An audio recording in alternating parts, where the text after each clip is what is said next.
Halo teman-teman, bagaimana kabar kalian hari ini? Saya berharap semoga kalian tetap sehat dan kita terus sehat. Perkenalkan, nama saya John Gita Henry AMD Cap. Saya merupakan peserta Latsar CPNS golongan 2 angkatan 60 tahun 2022 di pemerintahan Kabupaten Bengkayang. Saya berdinas di ruangan IGD RSUD Bengkayang. Baiklah, kita masuk pada pengertian. Apakah pengertian isu tersebut? Isu diartikan sebagai suatu fenomena atau kejadian yang diartikan sebagai suatu masalah yang harus diselesaikan. Itu menurut modul pelatihan dasar CPNS. Adapun langkah-langkah membedah isu kontemporer. Yang pertama, membuat list isu kontemporer. Kemudian yang kedua, kita membuat teknik tapisan menggunakan teknik APKL.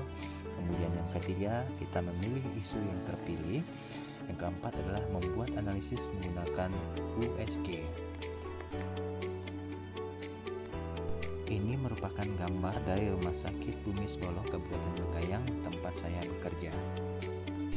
Adapun isu-isu yang saya dapatkan selama bekerja di Rumah Sakit Umum Bengkayang yang pernah saya temui, yang pertama adalah belum optimalnya penggunaan alat pelindung diri atau APD di RSUD Bengkayang. Yang kedua, belum optimalnya pelayanan keperawatan dalam memberikan edukasi mengenai 6 langkah mencuci tangan yang benar kepada pasien dan keluarga di IGD RSUD Bengkayang. Adapun yang ketiga adalah kurangnya kemampuan perawat tentang cara penggunaan alat-alat medis di RSUD Bengkayang. Setelah saya memilih 3 isu prioritas, kemudian saya melakukan teknik penapisan isu, itu menggunakan teknik APKL. Isu yang pertama, belum optimal penggunaan alat pelindung diri APD di RSUD Bengkayang. APKL-nya berjumlah 14. Kemudian yang kedua, belum optimalnya pelayanan perawatan dalam memberikan edukasi mengenai 6 langkah mencuci tangan yang benar kepada pasien dan keluarga di IGD RSUD Bengkayang. APKL totalnya ada 19. Kemudian yang ketiga, kurangnya kemampuan perawat tentang cara penggunaan alat-alat medis di RSUD Bengkayang. APKL totalnya 10. Jadi peringkat pertama APKL adalah yang pertama, yaitu belum optimal pelayanan perawatan dalam memberikan edukasi mengenai 6 langkah mencuci tangan yang benar kepada pasien dan keluarga di IGD RSUD Bengkayang. Peringkat yang kedua adalah belum optimalnya penggunaan alat pelindung diri APD di RSUD Bengkayang. Peringkat yang ketiga adalah kurangnya kemampuan perawat tentang cara penggunaan alat-alat medis di RSUD Bengkayang. Berdasarkan tabel di atas, maka isu aktual yang menjadi prioritas adalah belum optimalnya edukasi tentang 6 langkah mencuci tangan yang benar kepada pasien dan keluarga di ruangan IGD di RSUD Bumi Sbolo Bengkayang. Setelah saya menemukan masalah prioritas, kemudian saya melakukan penapisan kembali menggunakan teknik USG, yaitu Urgency, Seriousness, dan Grow. Untuk masalah yang pertama adalah kurangnya kepatuhan perawat untuk menerapkan 6 langkah cuci tangan.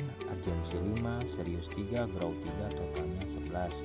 Kemudian yang kedua adalah kurangnya media edukasi mengenai 6 langkah cuci tangan yang benar. Urgensinya 5, Serius 4, Grow-nya 5, totalnya 14. Kemudian masalah yang ketiga adalah kurangnya informasi kepada pasien dan keluarga mengenai 6 langkah cara mencuci tangan yang benar. Urgensi 3, seriusnya ada 3, Grow-nya ada 4, totalnya 10. Jadi peringkat yang pertama adalah kurangnya media edukasi mengenai 6 langkah cuci tangan yang benar. Peringkat yang kedua adalah kurangnya kepatuhan perawat untuk menerapkan 6 langkah cuci tangan.